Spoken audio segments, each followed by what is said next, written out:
Mujeres Asesinas es una serie de televisión original de Argentina, del género drama, suspenso y policial. La misma mezcla de ficción y realidad está inspirada en el libro Mujeres Asesinas de Marisa Grinstein, que documenta casos reales de homicidios perpetrados por mujeres, cuya primera emisión fue el 19 de julio de 2005 y la última el 25 de marzo de 2008. Contando con un total de 78 episodios divididos en 4 temporadas. Bajo la productora de Polka y Adrián Suar, esta se emitió por la pantalla de El 13 y fue una de las series más vistas en Argentina, debido al realismo que plasmaban los actores al interpretar los papeles de una manera brillante, de los cuales se destacan famosos actores argentinos como Mirta Busnelli, Luis Machín, Cristina Vanegas, Leticia Brediche, Julieta Díaz, Dolores Fonsi y muchos más que junto a la gran producción que tuvo y la banda musical a cargo de Bebe con su emblemático tema Malo en las primeras 2 temporadas, La vida te da de Amparanoia en parte de la segunda temporada y Fui tu madre y tu mujer de Teresita Martínez Zuviria en las últimas 2 temporadas. Logró convertirse en una de las series más vistas de Argentina en su época. Esto le valió ser galardonada con el premio Martín Fierro de Oro, máximo galardón que entrega la Asociación de Periodistas de la Televisión y Radiodifusión Argentina.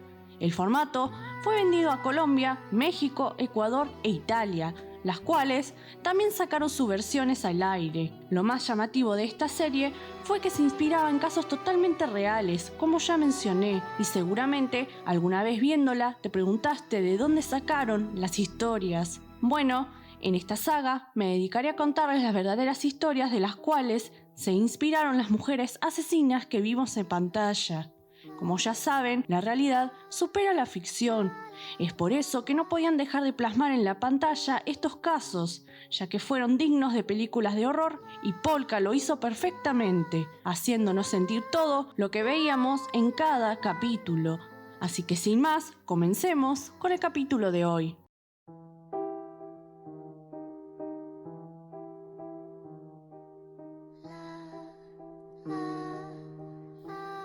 Elvira, interpretada por Cristina Vanegas, es una profesora de inglés que está casada con Ismael, interpretado por Norman Brisky, y ambos tienen un hijo adolescente de nombre Ricardo.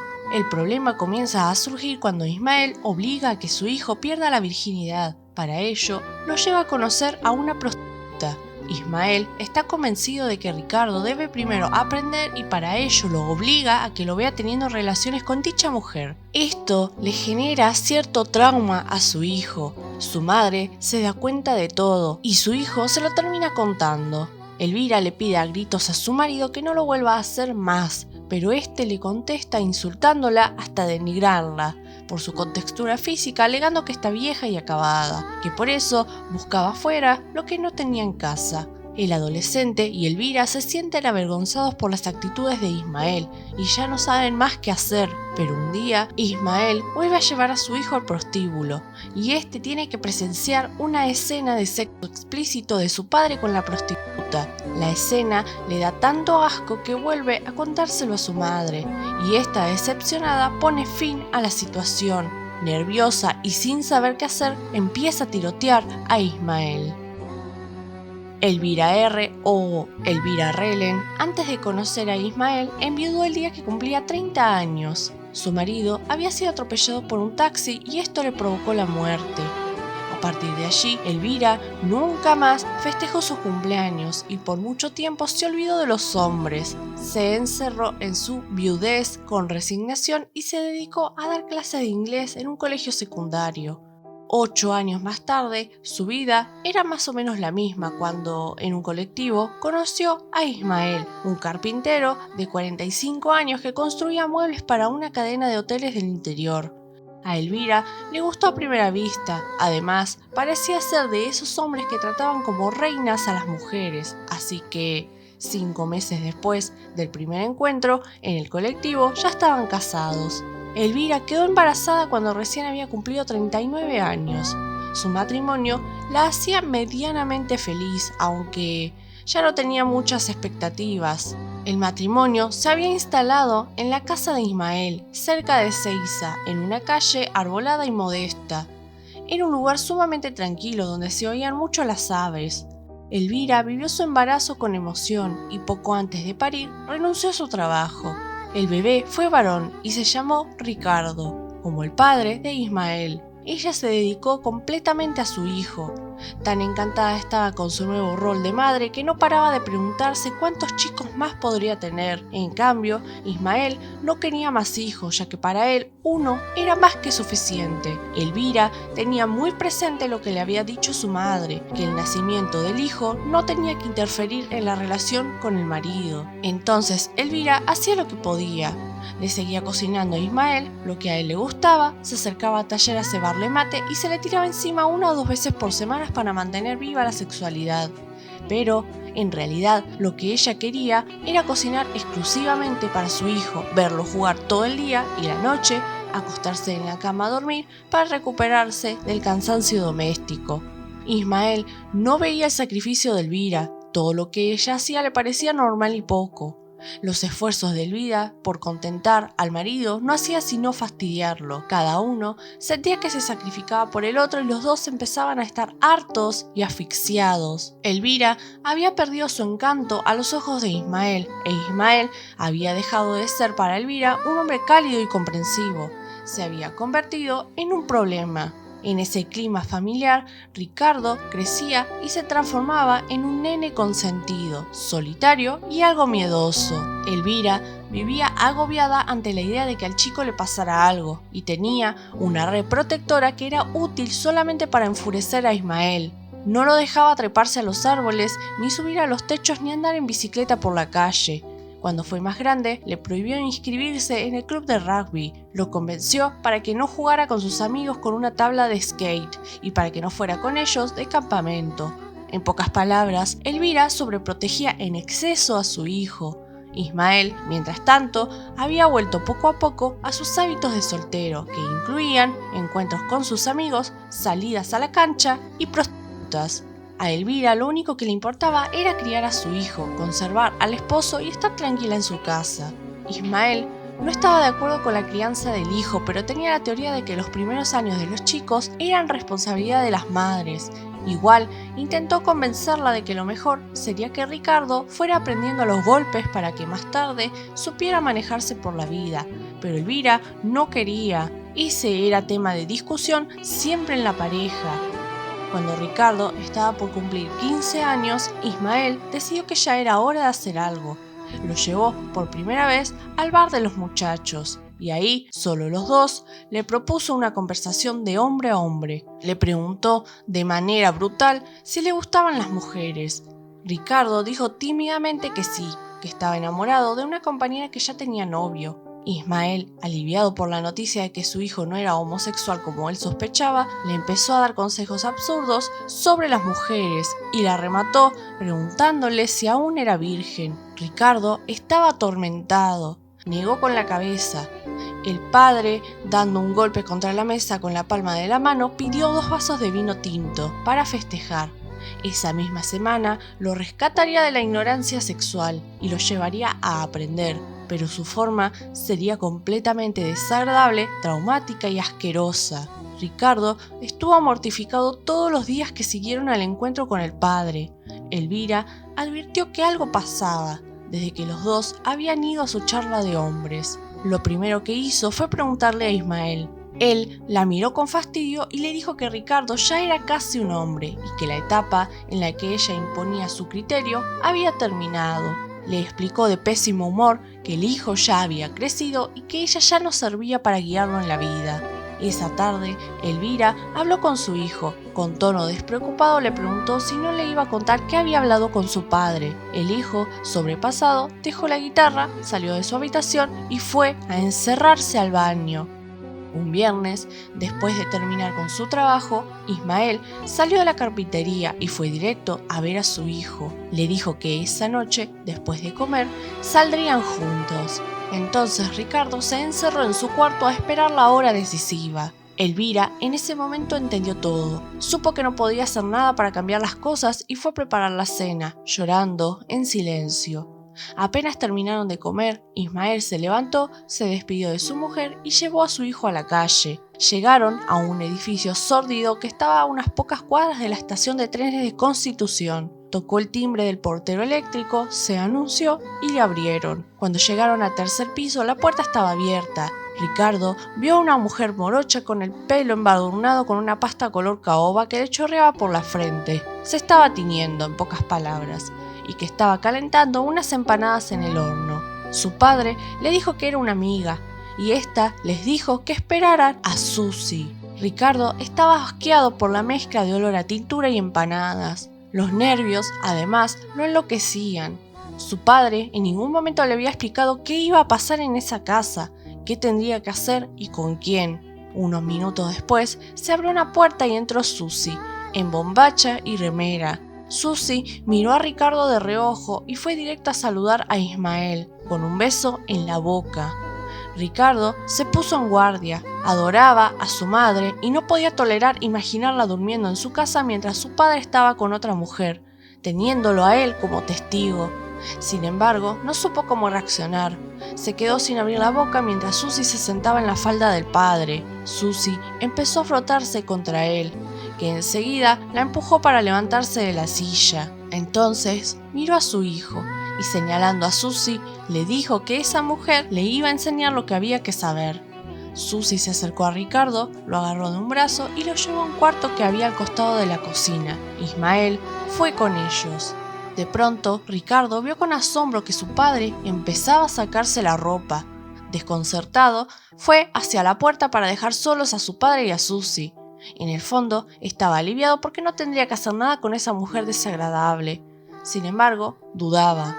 Bien podía suceder que después de estar con el padre, le tocara a él. Cuando estaba a punto de salir, Ismael lo llamó. Ya estaba en la cama, desnudo, y le estaba sacando la remera a la mujer. El padre miró a su hijo y le dijo que mirara todo lo que hacían, así aprendía. Ricardo miraba asqueado.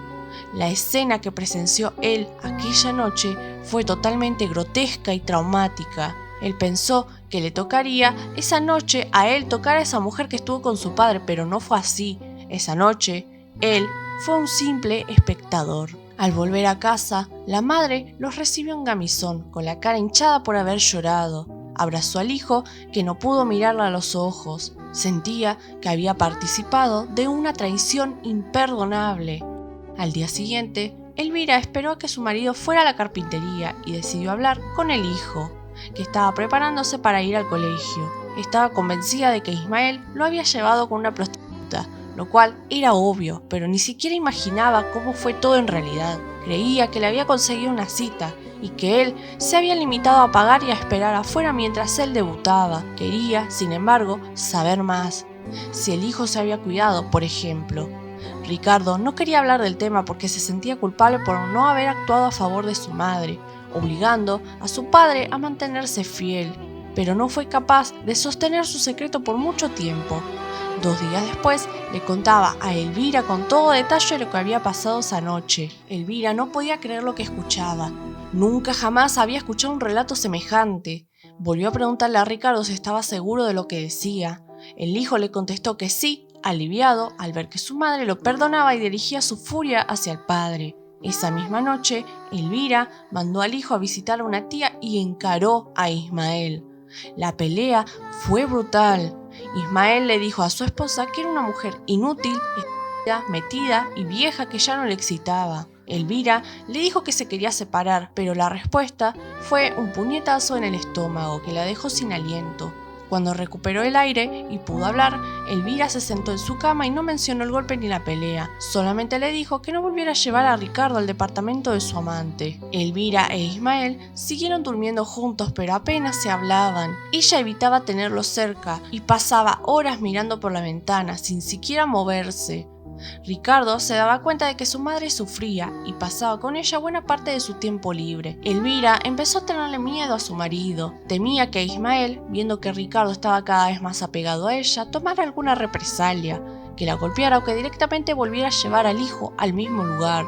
Elvira no solamente no se recuperaba de su depresión, sino que empeoraba día a día. Una tarde fue a visitarla una de sus tías y la convenció para salir a caminar e ir al cine. Así que fueron. Cuando Ismael vio que Elvira salía, respiró aliviado. Hacía tiempo que su mujer estaba encerrada en su casa sin salir. Mientras él se preparaba un sándwich en la cocina, llegó Ricardo del colegio. Ismael aprovechó y pensó entonces que era un momento ideal para volver a llevarlo a lo de Susi, a quien, por otro lado, iría a visitar esa noche también. Después le dijo a Ricardo que se preparara porque iban a salir. El ritual en lo de Susi fue parecido al de la vez anterior. Apareció la amiga que abrió la puerta y luego entró ella, esta vez envuelta en un toallón. Ricardo pidió estar afuera del cuarto. Su padre, que estaba terminando de desnudarse, le dijo que se quedara, que para eso lo había llevado. Ricardo estaba impresionado. La imagen de su padre, trepando por encima de Susi, se le mezcló con la fantasía sutil que había tenido muchas veces de un acercamiento sexual con su compañera de escuela. Se sobresaltó. Pensó que, después de ver lo que estaba viendo, nunca podría tener sexo con la chica que le gustaba ni con ninguna otra. Desolado, siguió mirando a su padre y a Susi, que repetían más o menos lo que habían hecho la otra noche. Cuando Elvira volvió a su casa, vio que todas las luces estaban apagadas y que no había nadie. Asustada, entró al dormitorio del hijo y vio el uniforme del colegio doblado en una silla. Entonces entendió todo. Su marido volvió a llevar a su hijo a la casa de esa mujer. Fue a la puerta a esperar a los dos y se quedó ahí, inmóvil, temblando de rabia. Se daba cuenta de que todo era una tremenda injusticia. A Elvira ya ni siquiera le importaba la infidelidad. Lo único que le había pedido era que no volviera a llevar al hijo a que viera lo que hacía en la cama con la otra. A medida que pasaban las horas, Elvira estaba más y más alterada. Al fin vio que llegaban. Ella abrió la puerta y se quedó ahí. Cuando entraron, dejó pasar al hijo y se abalanzó sobre Ismael. Estaba enfurecida, tanto que comenzó a atacarlo físicamente. El padre se la sacó de encima y le indicó a Ricardo que se fuera a su cuarto. El hijo estaba conmocionado y volvía a sentir culpa por haber defraudado a su madre. No había sido capaz de negarse a acompañar al padre ni había sido capaz de impedirle que se acostara con la amante. Corrió a su cuarto y se encerró con llave a llorar de rabia y de vergüenza. Elvira volvió a la carga y le gritó a Ismael lo único que él no quería escuchar. Le gritó que lo que a él le calentaba era que su hijo lo viera con la amante y que era un degenerado. Ismael la miró y le dio una trompada en la mandíbula. Ella no sintió el golpe por la adrenalina, estaba enceguecida. Corrió a la cocina, sacó una pistola que su marido guardaba en un armario y empezó a disparar. Apretaba el gatillo casi sin mirar, más pendiente de descargar su furia que de acertar los tiros.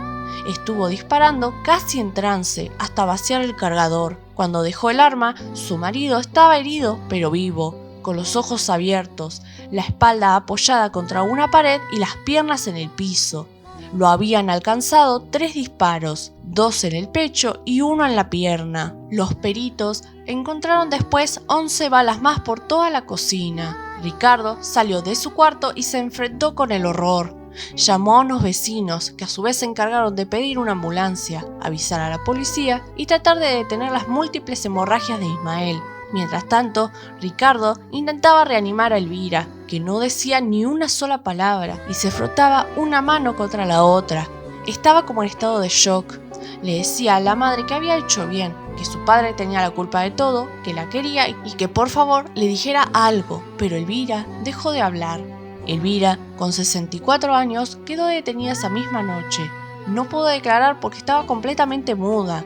Los psiquiatras constataron que sería inútil interrogarla. Ismael resistió 3 días en terapia intensiva hasta que murió. Cuando un policía se acercó a Elvira y le comunicó la noticia, ella recuperó el habla. Se sentía como aliviada. Elvira estuvo 1 año detenida esperando la sentencia. Su hijo fue a vivir con una tía que había conseguido la tenencia provisoria. Para la defensa, la mujer no tenía por qué estar presa. Argumentaron que había efectuado 14 disparos, de los cuales solo 3 impactaron en su marido. Esto fue para los forenses la prueba fundamental que determinaba que Elvira había actuado por emoción violenta. El juez estuvo de acuerdo y Elvira quedó en libertad. Poco después recuperó la custodia de su hijo. Si les gustó el video, denle like y compártalo con sus amigos, eso me ayudaría mucho a crecer. No olvides seguirme en Facebook y nos vemos en el próximo video.